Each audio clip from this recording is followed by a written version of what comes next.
ವಿಶ್ವಕಂಡ ನಾಯಕರಾದ ಡಾಕ್ಟರ್ ಬಾಬಾ ಸಾಹೇಬ್ ಅಂಬೇಡ್ಕರ್ ಅವರಿಗೆ, ವಿಶ್ವಮಾನವ ಡಾಕ್ಟರ್ ಬಾಬಾ ಸಾಹೇಬ್ ಅಂಬೇಡ್ಕರ್ ಅವರಿಗೆ, ವಿಶ್ವಕಂಡ ನಾಯಕರಾದ ಡಾಕ್ಟರ್ ಬಾಬಾ ಸಾಹೇಬ್ ಅಂಬೇಡ್ಕರ್ ಅವರಿಗೆ, ರಚನಾಕಾರರಾದ ಡಾಕ್ಟರ್ ಬಾಬಾ ಸಾಹೇಬ್ ಅಂಬೇಡ್ಕರ್ ಅವರಿಗೆ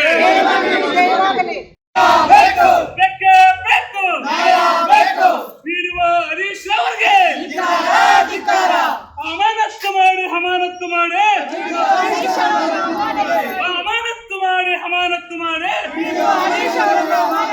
ಬೀಡುವ ಹರೀಶ್ ಅವರಿಗೆ ಬೀಡುವ ಹರೀಶ್ ಅವರಿಗೆ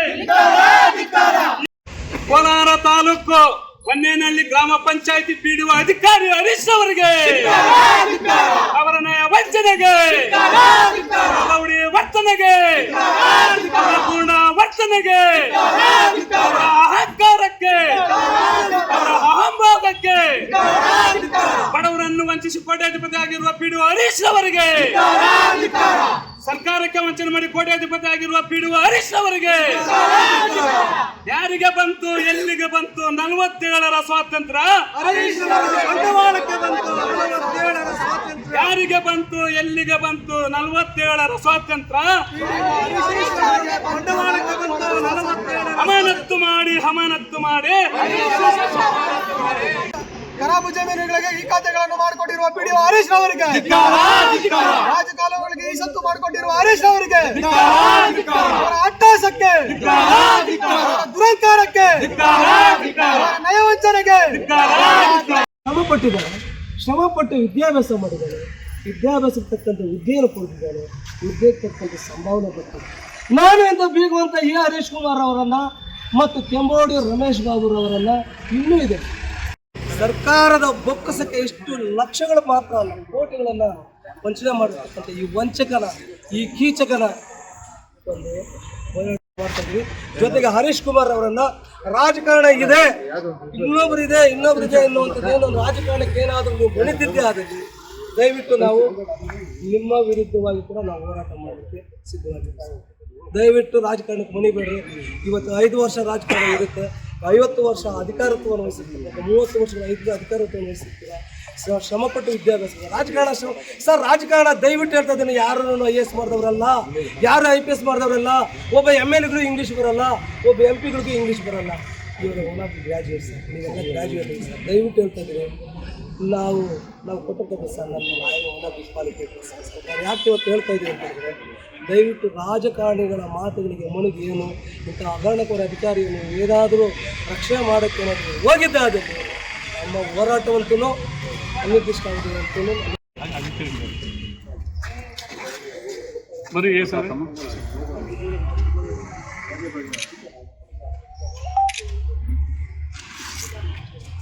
ಕೋಲಾರ ಜಿಲ್ಲಾ ಪಂಚಾಯತ್ ಮುಖ್ಯ ಕಾರ್ಯನಿರ್ವಹಣಾಧಿಕಾರಿಗಳಿಗೆ ಮನವಿ ಕೊಡುವುದರ ಮೂಲಕ ನಾವು ಇವತ್ತು ದಿವಸ ಈ ಹೋರಾಟವನ್ನು ಮಾಡ್ತಾ ಇದ್ದೀವಿ.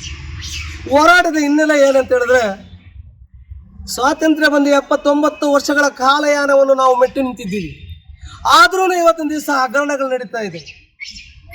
ದಲಿತರಿಗೂ ಮಾತ್ರವಲ್ಲದೆ ಎಲ್ಲಾ ಜಾತಿಗೂ ಬಡವರಿಗೂ ವಂಚನೆ ಮಾಡ್ತಕ್ಕಂಥ ಅಧಿಕಾರಿಗಳನ್ನು ನಾವು ಕಾಣ್ತಾ ಇದ್ದೀವಿ ಅಂತ ಹೇಳಿದ್ರೆ ಕೂಡ ಈಗ ತಪ್ಪಾಗಲ್ಲ. ಅಂಥದ್ದನ್ನು ನಾವು ಈ ದಿನ ಕರ್ನಾಟಕ ರಾಜ್ಯದ ಪಂಚಾಯತ್ ರಾಜ್ ಇಲಾಖೆಯಲ್ಲಿ ಬಹುಕೋಟಿ ರೂಪಾಯಿಗಳು ಗ್ರಾಮೀಣ ಭಾಗದ ಪ್ರದೇಶದ ಜನರಿಗೆ ಮತ್ತು ಗ್ರಾಮೀಣ ಭಾಗದ ಹಳ್ಳಿ ಪ್ರದೇಶಗಳನ್ನು ಅಭಿವೃದ್ಧಿ ಮಾಡುವ ಸಲುವಾಗಿ ಕೋಟ್ಯಾಂತರ ರೂಪಾಯಿಗಳನ್ನು ಬಿಡುಗಡೆ ಮಾಡಿದ್ದಾರೆ. ಅದಕ್ಕೆ ಆದಂಥ ಒಂದು ಇಲಾಖೆಯನ್ನು ಕೂಡ ನಿರ್ಮಾಣ ಮಾಡಿದ್ದಾರೆ. ಆಗಲಿಂದನೂ ಈ ಪಂಚಾಯತ್ ರಾಜ್ ಇಲಾಖೆಯಲ್ಲಿ ಕೋಟ್ಯಾಂತರ ರೂಪಾಯಿಗಳಿದೆ. ಅಂಥದ್ರಲ್ಲಿ ಮೊದಲು ಶಾನ್ ಭೋಗ್ರಿದ್ರು, ಪಟೇಲ್ರಿದ್ರು, ಬಿಸೇಗೌಡರಿದ್ರು, ಇನ್ನೊಬ್ಬರಿದ್ರು, ಪ್ರಧಾನರು ಬಂದರು, ಇಂಥದ್ದೆಲ್ಲ ಬಂದರು. ನಂತರ ಪಂಚಾಯತಿಗೆ ಸೆಕ್ರೆಟರಿ ಮತ್ತು ಕಾರ್ಯದರ್ಶಿಗಳು ಬಂದರು. ಅದ ನಂತರ ಪಂಚಾಯತಿಯನ್ನು ಉದ್ಧಾರ ಮಾಡಲಿಕ್ಕೆ ಪಂಚಾಯತಿ ಅಭಿವೃದ್ಧಿ ಅಧಿಕಾರಿಗಳಂತ ಹೇಳ್ಬಿಟ್ಟು ನೇಮಕ ಮಾಡಿದ್ರು. ಈ ಪಂಚಾಯತಿ ಅಭಿವೃದ್ಧಿ ಅಧಿಕಾರಿಗಳು ಪಂಚಾಯತಿಗೆ ಸಂಬಂಧಪಟ್ಟಂಥ ಹಳ್ಳಿಗಳನ್ನು ಅಭಿವೃದ್ಧಿ ಮಾಡಲಿಕ್ಕೆ ಬಂದ್ರ, ಇಲ್ಲ ಅವರ ಸ್ವಯಾರ್ಜಿತವಾದಂತಹ ಅವರ ಕುಟುಂಬಗಳನ್ನು ಅಭಿವೃದ್ಧಿ ಪಡಿಸ್ಕೊಳ್ಳಿಕ್ಕೆ ಬಂದ್ರ, ಇಲ್ಲ ಅವರ ಮಕ್ಕಳ ಮತ್ತು ಅವರ ಕೌಟುಂಬಿಕ ಜೀವನಗಳನ್ನು ಅವರ ಮಕ್ಕಳ ವಿದ್ಯಾಭ್ಯಾಸಗಳನ್ನು, ಅವರ ಧರ್ಮಪತ್ನಿಗಳು ಮತ್ತು ಅವರ ಮಕ್ಕಳ ಮೇಲಿರ್ತಕ್ಕಂಥ ವಜ್ರ ವೈಡೂರ್ಯಗಳ ಮತ್ತು ಚಿನ್ನ ಒಡವೆಗಳಿಗೆ, ಅವರ ಹಣ ಡೆಪಾಸಿಟ್ಗಳಿಗೆ ಅಭಿವೃದ್ಧಿ ಮಾಡ್ಕೊಳ್ಳೋಕೆ ಬಂದರೆ ಎನ್ನುವಂಥ ಪ್ರಶ್ನೆಯನ್ನು ಇವತ್ತಿನ ದಿವಸ ನಾನು ಮಾನ್ಯ ಗೌರವಾನ್ವಿತ ಜಿಲ್ಲಾ ಪಂಚಾಯತ್ ಮುಖ್ಯ ಕಾರ್ಯನಿರ್ವಹಣಾಧಿಕಾರಿಗಳ ಕಚೇರಿಯ ಮುಂದೆ ನಾನು ಮಾಧ್ಯಮಗಳ ಮೂಲಕ ನಾನು ಇವತ್ತಿನ ದಿವಸ ಪ್ರಶ್ನೆ ಮಾಡ್ತಾ ಇದ್ದೀನಿ. ಸರ್ಕಾರಕ್ಕೆ ಪ್ರಶ್ನೆ ಮಾಡ್ತಾ ಇದ್ದೀನಿ, ಸಂಬಂಧಪಟ್ಟಂಥ ಜಿಲ್ಲಾ ಪಂಚಾಯತ್ ಮುಖ್ಯ ಕಾರ್ಯನಿರ್ವಹಣಾಧಿಕಾರಿಗಳು ಕೂಡ ನಾನು ಪ್ರಶ್ನೆ ಮಾಡ್ತಾ ಇದ್ದೀನಿ. ಇದು ಬಂದಿರತಕ್ಕಂಥ ಅನುದಾನಗಳೆಲ್ಲೋ ಆಯಿತು, ಈ ಅನುದಾನಗಳನ್ನೆಲ್ಲ ಕಬಳಿಸಿರ್ತಕ್ಕಂಥವ್ರು ಯಾರು? ಜೊತೆಗೆ ಅದಕ್ಕೆ ಆದಂಥ ಇಲಾಖೆಗಳು, ಒಂದು ಜಿಲ್ಲಾಧಿಕಾರಿಗಳ ಕಚೇರಿ ಇದೆ. ಜಿಲ್ಲಾಧಿಕಾರಿಗಳ ಕಚೇರಿ ಒಟ್ಟಾರೆ ಜಿಲ್ಲಾಧಿಕಾರಿಗಳು ಡಿಸ್ಟ್ರಿಕ್ಟ್ ಅಡ್ಮಿನಿಸ್ಟ್ರೇಟಿವ್ನ ಮೈಮರೆತು ಇವತ್ತಿನ ದಿವಸ ರಾಜಾರೋಷವಾಗಿ ಹಗರಣಗಳನ್ನು ಮಾಡ್ತಕ್ಕಂಥ ಅಭಿವೃದ್ಧಿ ಅಧಿಕಾರಿ ಅಂತ ಹೇಳಿದ್ರೆ ಅಂಥದ್ರಲ್ಲಿ ನಮ್ಮ ಹೊನ್ನೇನಹಳ್ಳಿ ಗ್ರಾಮ ಪಂಚಾಯಿತಿಯಲ್ಲಿ ಒಬ್ಬ ಹರೀಶ್ ಕುಮಾರ್ ಎನ್ನುವಂಥವರು ಕೋಟ್ಯಾಂತರ ರೂಪಾಯಿಗಳನ್ನು ವಂಚನೆ ಮಾಡಿರುವುದರ ಸಲುವಾಗಿ ಈ ದಿನ ನಾವು ಈ ಹೋರಾಟವನ್ನು ನಾವು ಕೈಗೆತ್ತಿಕೊಂಡಿದ್ದೀವಿ. ನಾವು ಹೋರಾಟ ಮಾಡೋದೇನು ತಪ್ಪಿಲ್ಲ. ಅದು ಈ ಒಂದು ಹರೀಶ್ ಕುಮಾರ್ ಮಾಡಿರ್ತಕ್ಕಂಥ ಹಗರಣಗಳನ್ನು ಮಾರ್ಮಾಡ್ಕೊಳ್ಳಿ ಇವತ್ತಿನ ದಿವಸ ಅಧಿಕಾರಿಗಳು ಇವತ್ತಿನ ನಮ್ಮ ಹೋರಾಟಕ್ಕೆ ಭಂಗ ತರ್ತಾ ಇದ್ದಾರೆ. ನಮ್ಮ ಗಮನಕ್ಕೆ ಬಂದಿಲ್ಲ ಅಂತ ಹೇಳ್ಬಿಟ್ಟು ಒಬ್ಬ ಅಧಿಕಾರಿ, ನಾವು ಕೊಟ್ಟಿರ್ತಕ್ಕಂಥ ಮನವಿಯನ್ನು ಪುರಸ್ಕರಿಸ್ತಕ್ಕಂಥ ಇನ್ನೊಬ್ಬ ಅಧಿಕಾರಿ ಯಾವುದೇ ರೀತಿಯಾದಂಥ ತನಿಖೆಗೆ ಒಳಪಡಿಸದೆ ಇದೆಲ್ಲ ತನಿಖೆ ಆಗಿರ್ತಕ್ಕಂಥದ್ದು ಅವ್ರು ಮಾಡಿರ್ತಕ್ಕಂಥ ಹಗರಣಗಳು 400 ಪುಟಗಳಷ್ಟೇ ಐತೆ.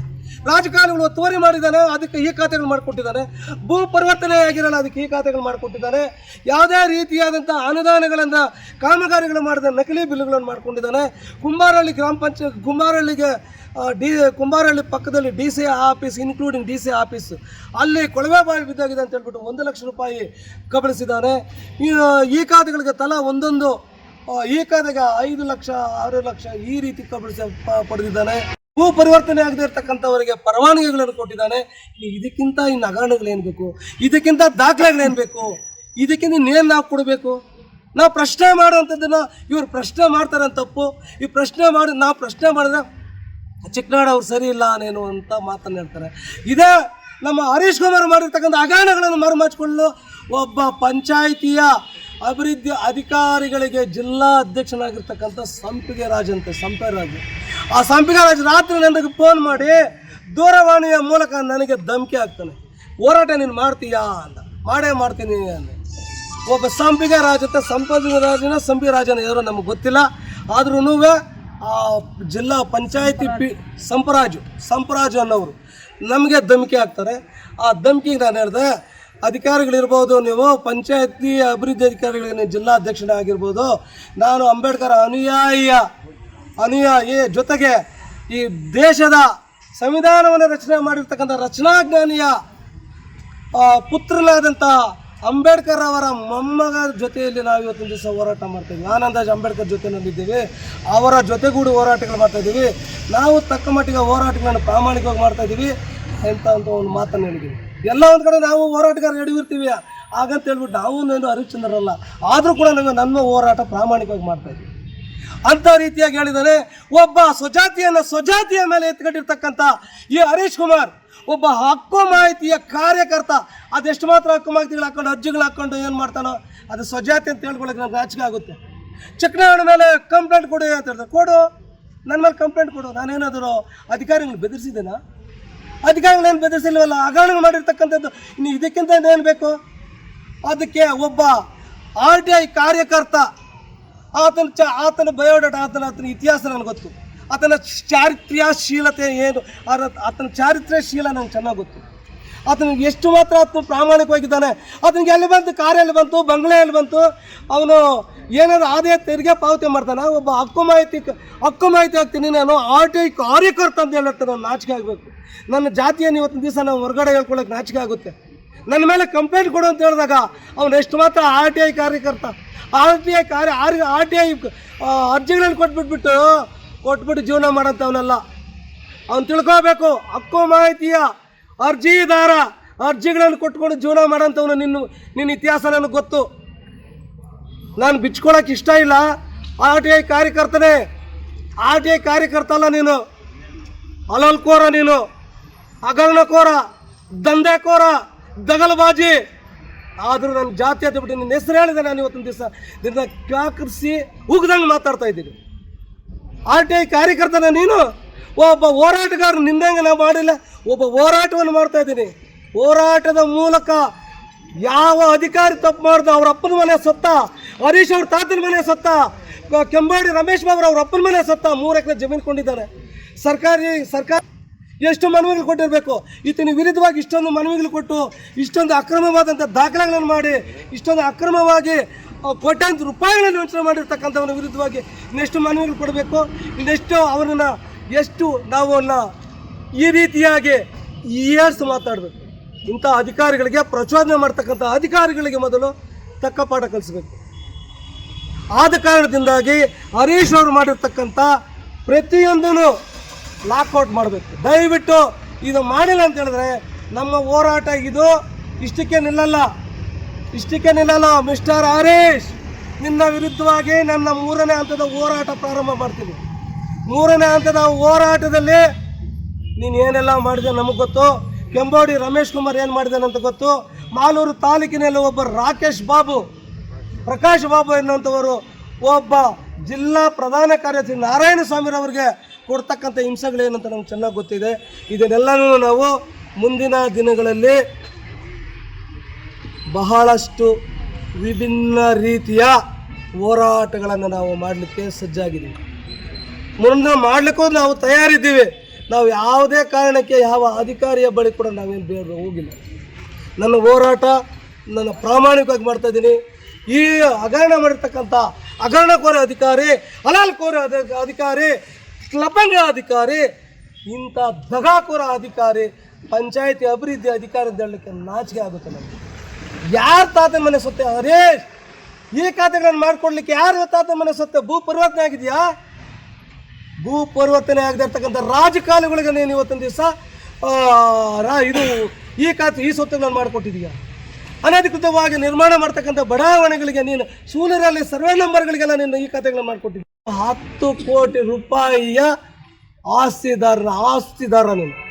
10 ಕೋಟಿಯ ಮೌಲ್ಯಗಳುಳ್ಳ ಆಸ್ತಿಯನ್ನು ನಿನ್ನ ಹತ್ರ ಇದೆ. ನಿನ್ನ ಬಂಗ್ಲೆಗಳು ಎಷ್ಟಿದೆ, ನಿನ್ನ ಖರೀದಿ ಮಾಡಿರ್ತಕ್ಕಂಥ ಜಮೀನುಗಳು ಎಷ್ಟಿದೆ, ಎಲ್ಲವನ್ನು ಕೂಡ ತನಿಖೆ ಆಗಬೇಕು ಅಂತ ಹೇಳ್ಬಿಟ್ಟು ಈ ಸಂದರ್ಭದಲ್ಲಿ ನಾನು ಮಾನ್ಯ ಗೌರವಾನ್ವಿತ ಜಿಲ್ಲಾ ಪಂಚಾಯತ್ ಮುಖ್ಯ ಕಾರ್ಯನಿರ್ವಹಣಾಧಿಕಾರಿಗಳ ಕಚೇರಿಯ ಮುಂದೆ ನಾವು ಸಾಂಕೇತಿಕವಾದಂಥ ಹೋರಾಟವನ್ನು ನಾವು ಹಮ್ಮಿಕೊಂಡಿದ್ದೀವಿ ಅಂತೇಳಿ ಈ ಮೂಲಕ ನಾವು ಮಾಧ್ಯಮಗಳ ಮೂಲಕ ನಾವು ಪ್ರಸ್ತುತಪಡಿಸ್ತಾ ಇದ್ದೀವಿ. ಜೈ ಹಿಂದ್, ಜೈ ಭೀಮ್, ಜೈ ಕರ್ನಾಟಕ.